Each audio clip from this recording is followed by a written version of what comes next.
Hey, what's going on, everybody? Hope everybody's doing well, staying healthy as best we can during this time.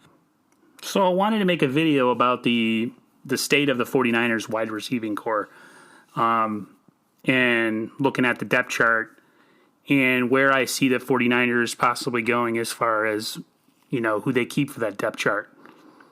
They traded for Emmanuel Sanders last year. Deebo played really well later in the year. Definitely wasn't an indictment on Deebo Samuel by any means, because Deebo had an incredible year for a rookie. Yeah, he started off slow, and then with the trade for Emmanuel Sanders, it almost like it took some pressure off of him, and he was able to shine. And by the end of the year, he was actually probably the Niners' most productive wide receiver. If you look at the stats with Emmanuel Sanders, it's not as eye-opening as you think. He had the big game in New Orleans and everything, but Deebo actually was the one that kind of held it down towards the latter part of the year in the run game and in the pass game. So, yeah, you look at the depth chart this year, and there's just a lot of bodies, and somebody's are not going to make the team, and it's unfortunate, but that's just the way it goes. So I look at it here, and I see Deebo Samuel. He's of course a starter, no doubt in my mind. He offers so much in the running game, the passing game. He's like a multi-tool that you can use, and he can do almost anything. There's Kendrick Bourne. Kendrick Bourne to me is interesting because I've never really been too enthralled with him. He doesn't really wow you in any one thing, but he is, even though he's a head scratcher because he drops passes that he should catch, and probably has like focus issues, he's a very dependable third down target that the Niners, especially Jimmy Garoppolo, since he's been the quarterback, has been someone he's trusted. So I definitely see someone like him making the team. I don't know where he would land or where they would slot him. It's just a numbers game. I mean, you look at the depth chart, you got a guy like Richie James Jr. I mean, a lot of people say the Niners don't use him and they haven't used his speed, but really,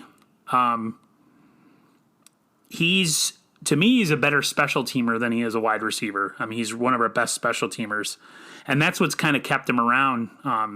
The fact that he offers more than just wide receiver, and then that's what the Niners do look for somewhat in their wide receivers, especially guys farther down the depth chart. It's the guys that can play special teams, and he can. So that's been his saving grace on the roster. You look at a guy like Dante Pettis, who's pretty much he underperformed last year. They were looking for him to take a stride, and he did absolutely nothing to me. He had a couple highlights, in the Arizona game where he caught the big touchdown and the game winner against the Steelers. But other than that, the Niners didn't get much production out of him. He was in the doghouse. They sat him probably the last month of the year and in the playoffs, so that tells you where Kyle Shanahan's faith was in him. He didn't have very much of it. And he's not one of my favorite players. I just don't see the dog in him. I don't see like someone who really loves football, and I'm not trying to take away from his athletic ability.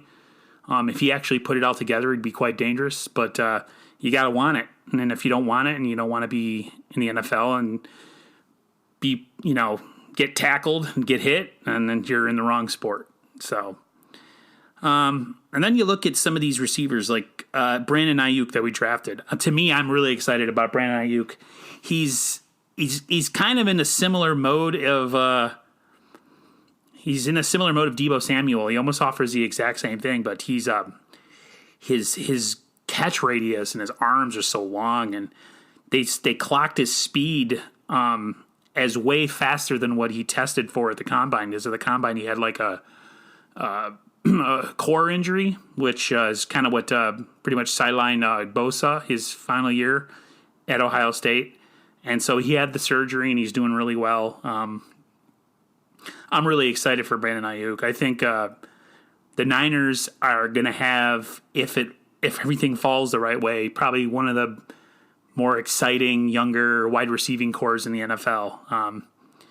You look at our two guys that are big question marks, but also could be big contributors in Jalen Hurd and Trent Taylor. Jalen Hurd is something we don't have, and that's size. just a big presence at almost 6'5". The big slot is what they use him for. He's definitely a matchup problem for smaller corners. He had a good preseason. Everyone was saying he had a good camp last year before his injury.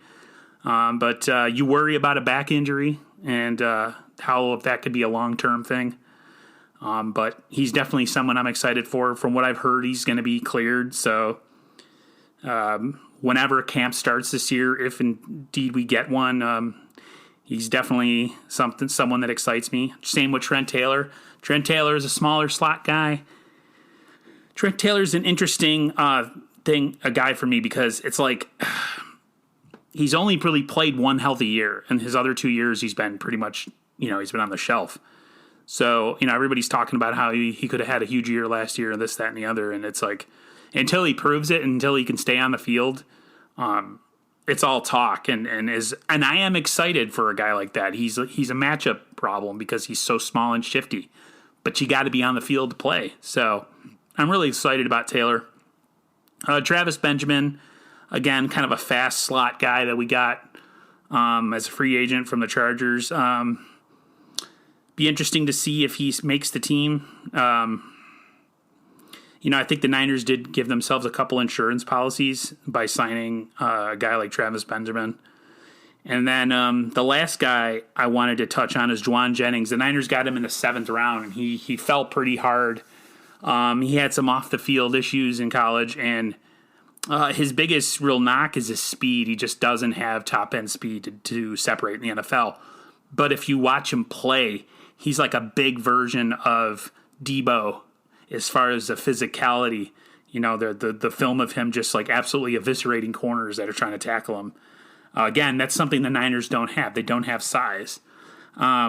So you see a guy like Juwan Jennings and you see a guy like Travis Benjamin. They almost look like insurance policies for Jalen Hurd and Trent Taylor. So it'd be interesting to see with this wide receiving core. It's deep.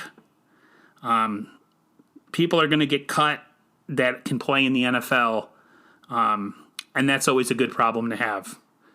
If you're cutting guys that can't play, that means you don't have a lot of good talent on your team.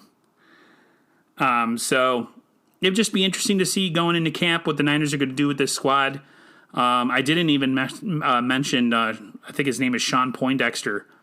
He was a big wide receiver in camp last year that the Niners ended up, I think they put him on their practice squad.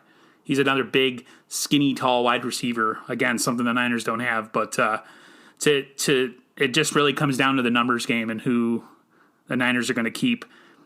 I'm thinking they might keep 7 wide receivers, which is a lot. But, the way the Niners seem to have these injury issues every year, why not keep more depth at your skill positions? Because for some reason the Niners seem to just have an unbelievable snake.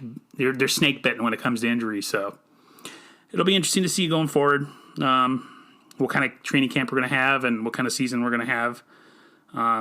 There is no vaccine yet for the COVID thing, so everything's still kind of up in the air. Some places are opening back up. California, at least where the Niners are, they're not quite opening up yet. So we'll have to wait and see. All right, everyone. Everybody have a good day. Everybody stay healthy. Get outside and enjoy the weather if you can. And I'll talk to everybody down the road. See ya.